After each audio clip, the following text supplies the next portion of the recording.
வணக்கம். இன்றைய நாள் 6/7/2026 திங்கட்கிழமை. இன்றைய செய்திகளுடன் நான் செல்வராசா திமிராஜ். மலேசிய தமிழின் பிரதான செய்திகள். முதலில் தலைப்புச் செய்திகள். சிறைச்சாலை நிர்வாகத்தின் தோல்வியே உயிரிழப்புகளுக்கு காரணம், சஜித் குற்றச்சாட்டு. நெல் மற்றும் அரிசி மீதான கால்நடை தீவன தடை நீக்கம். நீர்கொழும்பு சிறை கோரம் 13 பேர் கவலைக்கிடம். நீர்கொழும்பு சிறை கைதிகளை வேறு சிறைகளுக்கு மாற்ற நடவடிக்கை. யாழ்ப்பாணத்தில் சட்டவிரோதமான முறையில் மணல் ஏற்றி சென்றவர்கள் தடுப்பை மீறி தப்பியோட்டம். இளவாலை பகுதியில் இடம்பெற்ற விபத்தில் முதியவர் உயிரிழப்பு. இந்தோனேசியா உள்ளிட்ட 3 நாடுகளுக்கான பயணத்தை தொடங்கினார் பிரதமர் மோடி. அமெரிக்கா ஈரான் இடையே அடுத்த சுற்று பேச்சுவார்த்தை பாகிஸ்தானில் நடைபெற வாய்ப்பு. தொடர்வது விரிவான செய்திகள். முதலில் தாயக செய்திகள். நீர்கொழும்பு சிறைச்சாலையில் ஏற்பட்ட துரதிருஷ்டவசமான மோதல் மற்றும் அதனால் ஏற்பட்ட உயிரிழப்புகளுக்கு தற்போதைய அரசாங்கமே முழுமையாக பொறுப்பேற்க வேண்டும் என்று எதிர்க்கட்சித் தலைவர் சஜித் பிரேமதாச தெரிவித்துள்ளார். இந்த மோதல் சம்பவம் தொடர்பாக பாராளுமன்றத்தில் சுயாதீனமான பக்கசார்பற்ற மற்றும் வெளிப்படைத்தன்மையுடன் கூடிய விசாரணை ஒன்று நடத்தப்பட வேண்டும் என அவர் கோரிக்கை விடுத்துள்ளார். அரசாங்கத்திற்கு சாதகமாக அறிக்கைகளை தயாரிக்கும் குழுவாக அமையாமல் உண்மை நிலையை வெளிக்கொணரும் வெளிப்படையான விசாரணை குழு அவசியமாகும் என்று அவர் தெரிவித்துள்ளார். மேலும் அரசாங்கம் தனது அகந்தையை தூக்கி எறிந்துவிட்டு நேர்மையுடன் மக்கள் எதிர்கொள்ளும் பிரச்சினைகளுக்கு தீர்வுகளை பெற்றுக் கொடுக்க வேண்டும் என்று சஜித் பிரேமதாசா தெரிவித்துள்ளார். அரிசி அல்லது நெல்லை கால்நடை தீவன உற்பத்திக்காக பயன்படுத்துவதை தடை செய்து முன்னதாக வெளியிடப்பட்ட வர்த்தகமானி அறிவித்தல் ரத்து செய்யப்பட்டுள்ளது. இது குறித்த அதிவிசேட வர்த்தமானி அறிவித்தலை நுகர்வோர் விவகார அதிகார சபை தற்போது வெளியிட்டுள்ளது. இதன்படி அரிசி அல்லது நெல்லை கால்நடை தீவன உற்பத்திக்காக நேரடியாக பயன்படுத்துவதற்கோ அல்லது வேறு ஏதேனும் வகையில் கால்நடை தீவன உற்பத்திக்கான மூலப்பொருட்களாக பயன்படுத்துவதற்கோ, விற்பனை செய்வதற்கோ, விற்பனைக்காக காட்சிப்படுத்துவதற்கோ அல்லது களஞ்சியப்படுத்துவதற்கோ, கொண்டு செல்வதற்கோ, விநியோகிப்பதற்கோ அல்லது கொள்வனவு செய்வதற்கோ மீண்டும் அனுமதி வழங்கப்பட்டுள்ளது. இந்த உத்தரவு கடந்த ஜூன் 24ஆம் தேதி முதல் நடைமுறைக்கு வருவதாக நுகர்வோர் விவகார அதிகார சபை தெரிவித்துள்ளது.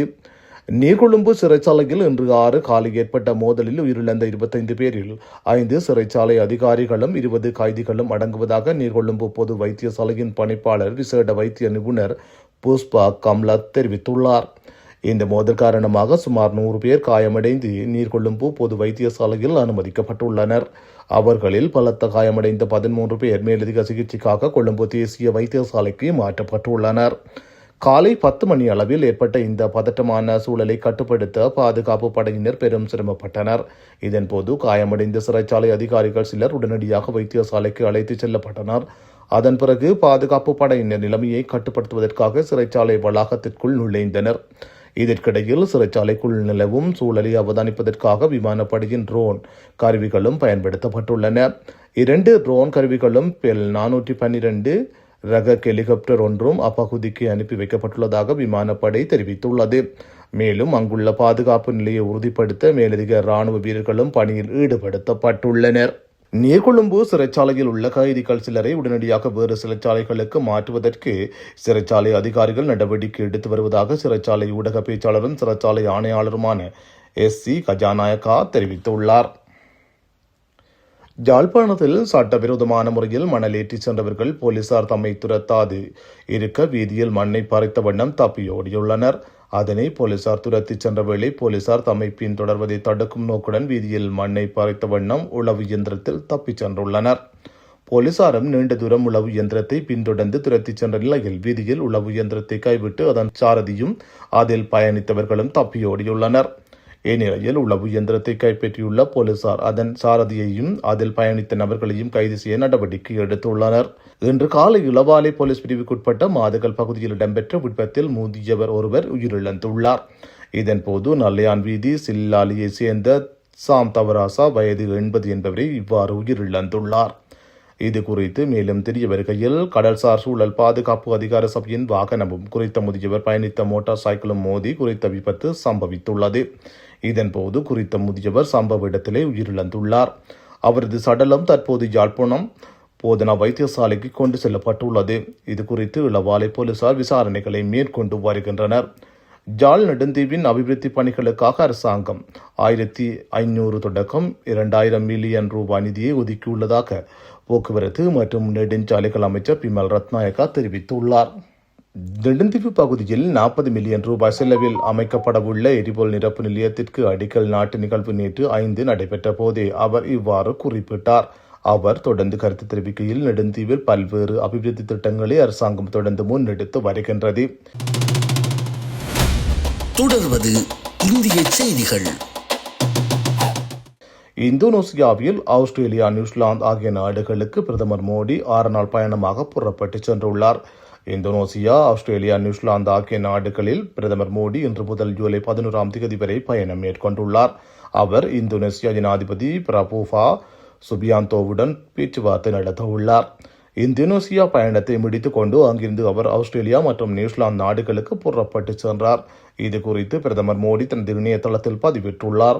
அதன்படி அடுத்த சில நாட்களில் இந்தோனேசியா, ஆஸ்திரேலியா மற்றும் நியூசிலாந்தில் நடைபெறும் பல்வேறு நிகழ்ச்சிகளில் தான் பங்கேற்க உள்ளதாகவும், இரு நாடுகளுடனான பொருளாதார உறவை வலுப்படுத்துவதும், வருங்காலத்தில் நமது நாட்டு இளைஞர்களுக்கு வேலை வாய்ப்புகள் கிடைப்பதை உறுதி செய்வதும் இந்த பயணத்தின் நோக்கமாகும் என பிரதமர் மோடி கூறியுள்ளார்.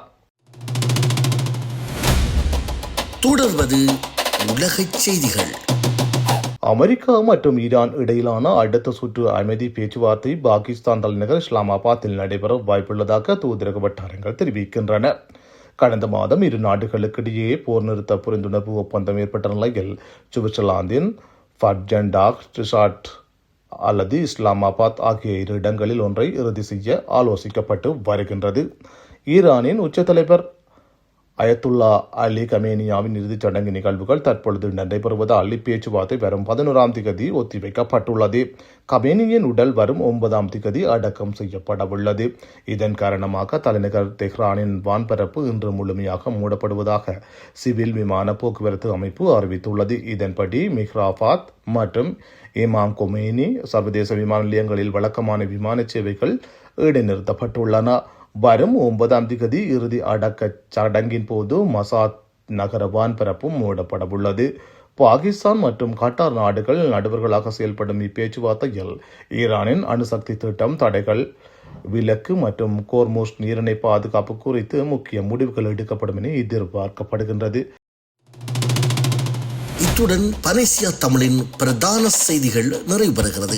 செய்திகளை தொடர்ந்து பார்வையிட www.panesiatamil.tv என்ற இணையதளத்தை பார்வையிடவும்.